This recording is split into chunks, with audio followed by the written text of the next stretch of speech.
হাফেজ সাহেব আমাকে ডেকে বললেন, হুজুর আপনি জীবনে অনেক মাইয়াতকে কবরে রেখেছেন, অনেক মাইয়াতের জানাজা করেছেন, অনেক মাইয়াতের জন্য আপনি কবরের কাছে গিয়ে দোয়া করেছেন। আজকে এমন একজন মার কথা আপনাকে জানাবো, আপনি এমন একজন মার কথা আপনাকে আমি বলে দিব, আপনি শুনলে চোখের পানি রাখতে পারবেন না।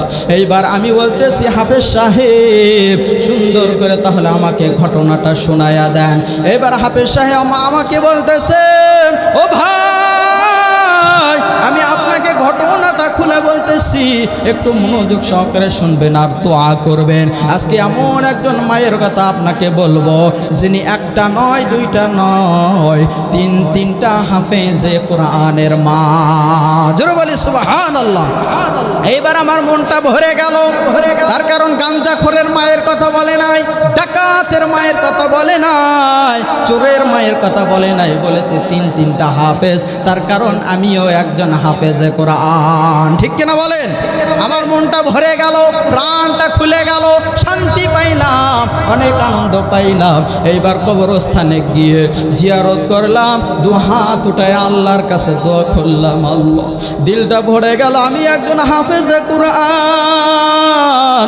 আর যার কবরের সামনে দাঁড়ায় আছি তিনি নাকি তিনটা হাফেজের মা। আয় আল্লাহ, তিনটা হাফেজের ওসিলা করে মায়ের কবরখানা তুমি জান্নাতের আলা মাকাম বানায়া দাও। জোরে বলি আল্লাহু আকবার। এইবার বয়ান শেষ করে আমি চলে আসলাম, হাফেজ সাহেবের রুমের মধ্যে গেলাম। হাফেজ সাহেব বলতেছেন, হুজুর এমন একজন মায়ের কবরের পাশে আপনি দাঁড়াইছিলেন, এই মা ছিল অনেক গরিব, অনেক অসহায়, তার কোনো টাকা পয়সা ছিল না। গত কয়েক মাস পূর্বে তার স্বামী মারা গিয়েছিল, অর্থাৎ তিনি একজন বিধবা মহিলা ছিলেন। জোরে বলি আল্লাহু আকবার। যার স্বামী নাই সেই জানে যে কত দুঃখ কত কষ্ট, ঠিক কিনা বলেন? যে বাবা মার সন্তান চলে যায় দুনিয়া থেকে, ওই বাবা মা বোঝে যে বেদনা কতটা হয় সন্তানের জন্য। তিনজন হাফেজের মা তাদের সন্তানেরা লেখাপড়া করতো চট্টগ্রাম নানুপুর মাদ্রাসায়। জোরে বলি আল্লাহু আকবার। নান্নুবাতি মাদ্রাসা। এইবার এই মাদ্রাসার সন্তানেরা তারা গরিব অসহায় অবস্থায় দিন পার করত। স্বামী মারা যাওয়ার পর স্ত্রীর যা জমি ছিল, যা সম্পদ ছিল সব বিক্রি করে দিয়েছেন। এরপরও তিনজন সন্তানের হিসাব মিলাইতে পারে না, তার কারণ তিনজন সন্তানের লেখাপড়া খরচ কম না বেশি? জোরে বলেন, কম না বেশি?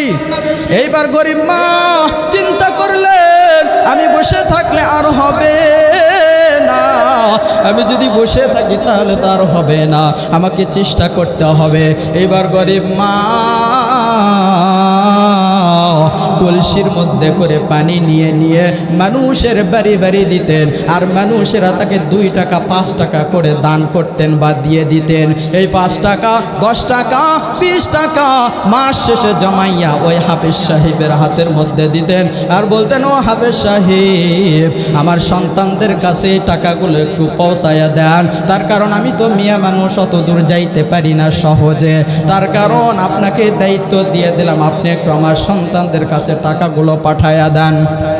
এইবার হাফেজ সাহেব মাঝে মধ্যে মোবাইলের মাধ্যমে বিকাশ করে তার মায়ের কাছে, তার উস্তাদের কাছে টাকাগুলো পাঠাইয়া দিতেন। হঠাৎ করে একদিন আবার মা এসে বলতেছে, আরো কিছু টাকা জমাইছি, আপনি একটু আমার সন্তানদের কাছে টাকাগুলো পাঠাইয়া দেন। এইবার হাফেজ সাহেব বলতেছেন, ও ফিরোজ কবির হুজুর, আমি নিজেই এবার ওই এতিম সন্তানগুলোর কাছে গেলাম, যাওয়ার পরে দেখলাম ওরা তো আমাকে আগে থেকেই চিনি,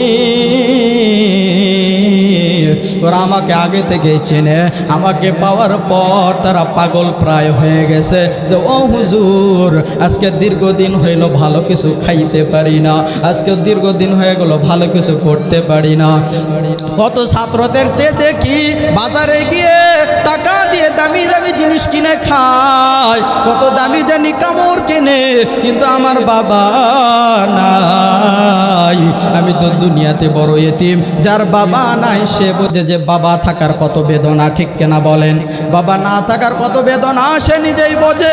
এইবার হাফেজ সাহেব এই সন্তানদেরকে বলতেছেন, ও বাবারা, তোমাদের তো বাবা নাই, তোমরা বড় ইতিম, তোমার মা অনেক কষ্ট করে কিছু টাকায় পাঠায় দিয়েছেন।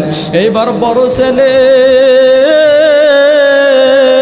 টাকাগুলো কাছে নিয়ে হুজুরকে বলতেছেন, ও বুঝতে পেরেছি, আমার মা অনেক কষ্ট করে টাকাগুলো জমাইছে, সেই টাকা আপনি নিয়ে এসেছেন। আমার মায়ের এই টাকার মধ্যে আমার মায়ের ঘামের গন্ধ পাই আমি। আমার মা একটা ট্যাবলেট পর্যন্ত খাওয়ার টাকা তার কাছে রাখে না, তার কারণ তিনি সন্তানদেরকে হাফেজ বানাইবেন, আলেম বানাইবেন। এইবার হুজুর বলতেছেন, ঠিক আছে, তোমাদেরকে আমি টাকাগুলো দিয়ে গেলাম, তোমরা কোনো চিন্তা করো না, টেনশন করো না, যা আছে তাই খাবা আর আল্লাহর কাছে শুকরিয়া আদায় করবা। জোরে বলে আল্লাহু আকবার। গভীর মনোযোগ দিয়ে শোনেন। এইবার হাফেজ সাহেব বাড়িতে চলে আসলেন। বাড়িতে চলে আসার পর অল্প কিছুদিন পরেই মুহতামিম সাহেবকে আবার এই হাফেজ সাহেব ফোন দিলেন। বাড়িতে গিয়ে দেখেন তার মা ভীষণ অসুস্থ হয়ে গেছে।